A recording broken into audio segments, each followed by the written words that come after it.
You know, it was just, well, last night I was watching a video with Good News Travelers there, and apparently Mark had a problem with food apparently not going down or going down the wrong way, and ended up in the hospital. But he seems to be doing fine, which is good to see. But, you know, still going through the procedures at times can be a pain in the butt. And I was just looking up ablations because I had that done. But meanwhile, I had mentioned in the comment that I had had a problem, which actually turned out to be a good thing. Back in the 90s, 93, 92, 94, I couldn't tell you, to be honest with you. You guys know I don't keep track of time. I had a couple of days where I had a problem swallowing. I was able to, you know, drink a liquid and get it down, but swallowing my own saliva seemed to be an issue. And I said, this ain't right, you know, I mean, and you know, it gets to a point to where you have to control yourself, otherwise you'll go in panic mode. I mean, you really have to control yourself and you know, knowing that you'll get through this. So one night, I think it was like the third night, it was a weekend, and it was like midnight. I said, you know, I gotta go to the emergency room. This is ridiculous. You know, I mean, I'm eating, but I'm having a problem eating. You know, I can't swallow my own saliva. I have to take a sip of water with it, you know. So I go to the emergency room. They take me in back, and there was the doctor and myself. And she said, well, you know what, we're going to go up your nose and down your throat, and we're going to see what's going on. Fine. So I'm sitting there, and, you know, they numb their nose and things, especially if you're a gagger. You know, you want to let them know that you're a gagger because, you know, they'll, when they spray the crap up your nose or down your throat, it kind of, you know, you don't feel it. You don't, other than if you're a gagger. But meanwhile, away they go, up my nose, down my throat, and she, Yeah. Now here it is about 1 o'clock in the morning now, and you know, just her and I in the room, and I'm hearing all this, I said, oh shit, you know, I'm going into panic mode here, you know. So anyway, she takes out the probe, and she says, you know, you got a spot on your vocal cord. I do, you know. Now the first thing you think about is spot. Now, I was a heavy smoker. You know, I was like a 5-pack day guy, you know, kind of guy here. So, yeah, and I says, you know. So she says, I recommend that you see a specialist. Ugh. Now, you know, panic mode. And I said, okay, you know, so now I used to buy my cigarettes, believe it or not, by the case. Not the carton, the case. And I always had 2 or 3 cartons in the van. I usually had 2 or 3 packs on my persons. I mean, I was addicted to the cigarettes. I had cartons in the freezer. I had, you know, cartons in the refrigerator, upstairs and downstairs. You know, again, I bought them by the case. I really did. Luckily enough, a friend of mine owned a store, sold cigarettes, so I was able to buy them at his cost. And sometimes you buy a pack, get a pack free. Oh, well, if I bought a case, we got a case free. Yeah. I mean, that's how bad I was. I was really addicted to cigarettes. So when I left the emergency room that night, you know, I'm thinking about this. I'm saying, a spot on my vocal cord. Oh, my goodness. Oh, my God. You know, oh, jeez. I get out to the truck. Well, I had a van at the time. I went to the back of the van. I pulled out the 3 cartons that I had. I don't remember if it was 1 or 3, because I used to keep 3 all the time, but, you know, I had to refill every now and then. But anyway, I threw out all the cigarettes that were in the van in the dumpster. I took all the cigarettes out of my pockets in the dumpsters. I get home. I threw away at least a case and a half of cigarettes. Bam, done. All right. I kept 1 cigarette, just 1, and I kept it on the coffee table, just in case, you know. And every now and then I would pick it up, not light it, but use it as a pacifier. You know, the hand-to-mouth thing. You know, and you know, draw on it. You know, and inhale on it. You know, even though it's not lit. And that's what I used it for. And I stopped smoking cold turkey that night because of that spot on my vocal cord. So I think it was about 3 or 4 days later, I see the specialist. Well, he goes up the nose, down the throat, and he's looking at it, and he says, "Spot's almost gone." Oh shit, yeah, well that's good, but maybe it was a cigarette thing. No, it was acid reflux. In my case, I had acid reflux, which was irritating the vocal cords and forming a spot. Well, I should have had a lot more acid reflux, seeing that I was a nervous wreck for a few days, but fortunately enough, at that point, the emergency room did give me a liquid. I forgot what it was. She said, "This should help you, you know, with swallowing." She says, "Take it sparingly, you know, not even a full teaspoon, you know, just a sip. You know, wet your tongue with it, and that'll kind of help." And apparently what it did was it kind of just numbed the vocal cords just enough to where that spot wasn't bothering me. As far as I'm aware of it, that's what it was doing. And I was still able to talk and go about my merry business.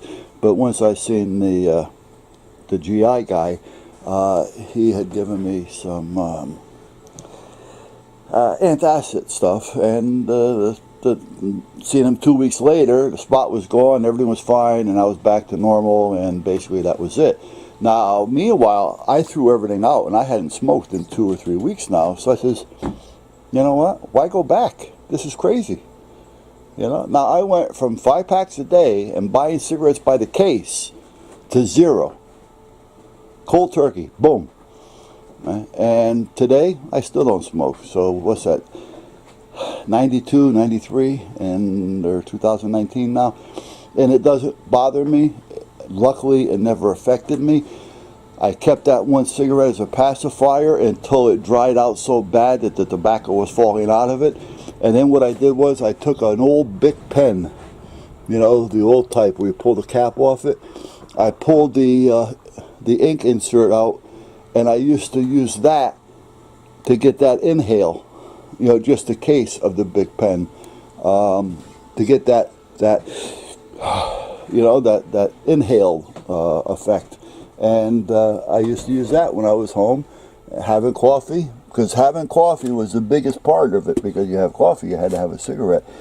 I don't have any of those old pens around, but you know the ones I'm talking about. You pull the blue cap off it and stick it on the back, and that's it. But that's what I did. So that's my story about my throat and not being able to swallow. You know, and again, it's one of those things to where you really have to, like I say, pay attention, you know, because, I mean, swallowing's a big part of what's going on, but try not to panic, because panic will only make it worse. Just relax and do what you can, and sometimes it's easier to say than it is to do, but that's it. You know, the same thing with breathing. You know, look, sometimes you can't get that cleansing breath that you look for. You know, that one that you feel your lungs feel good, and you know, and then all of a sudden you're thinking you're not breathing. Well, you're breathing. You know, if you weren't breathing, you'd be unconscious. You know, you may feel uncomfortable because you're not able to get that breath. But the best thing to do is get up, you know, walk around, find things to do, you know, keep yourself active and get your mind off it, and you'll be fine. And then naturally get to see a doctor, because that could be a few things.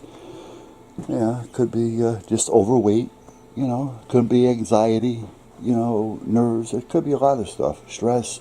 So, but again, you don't want to panic. You know, some people say get a bag, start breathing in and out of a paper bag. I don't know, you know. But anyway, that's my deal with the breathing, not the breathing, but the swallowing. So in my case, it was nothing serious on either side. Not as serious as Mark's, where they actually had to do a little procedure. But it did stop me from smoking, so it had a happy ending. Like I say, 5 packs a day for years. Cold turkey, bam, stop, done. And it doesn't bother me. If you come in the house, you're not going to smoke in my house. If you come here, you want to light up, I'll give you an ashtray or something to put it in, the ashes in, and I'll open the door. I don't care if you don't stand near the door. You know, if you want to sit over here, you want to sit there, you want to, I don't care, you want to smoke, have a cigarette or two. If you're going to chain smoke, well, then get outside.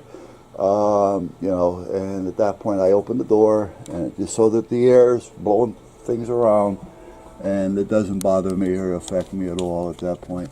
I don't know if I was just one of the lucky ones that was able to quit cold turkey like that, or the nerves, not knowing what the spot was, took my mind off of it completely.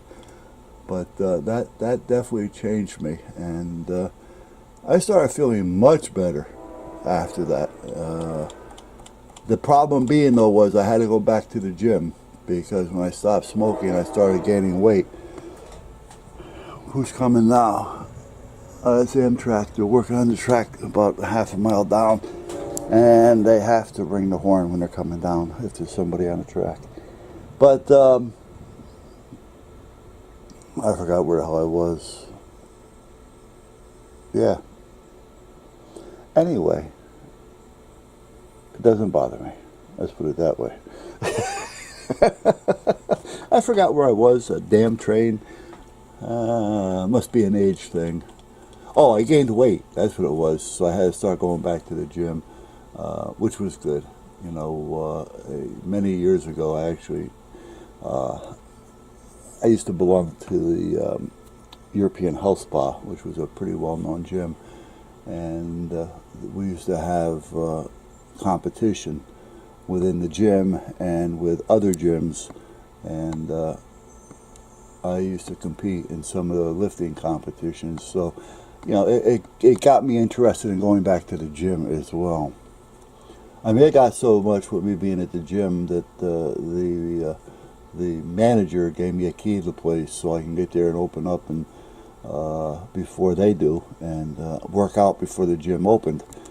You know, he said, you know what? He says, get the whirlpool going, get the pumps going, you know, turn everything on for me. He says, you know, keep the lights dim, do your workout, you know, lock up when you leave. But he says, more than likely, I'll be here before you leave, and, you know, and that's all there is to it. I said, fine, you know. So I used to get there, you know, like maybe an hour and a half early, and before the gym even opened up, I'd open the gym and turn everything on for him, like he said, except for the lights. I kept them low.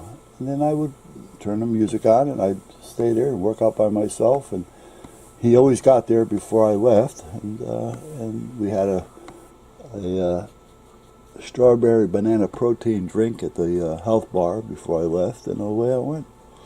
But it was a good time. But meanwhile, that was my biggest problem, gaining the weight. And then I got back into where I wanted to be, shape-wise, and I stopped because, you know, work, you know, you got to work too, you know. And at that point, I was working a lot, so that was helping.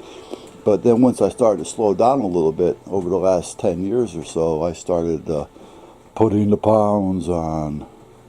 So, but other than that, that's about it. So I'll catch you guys later.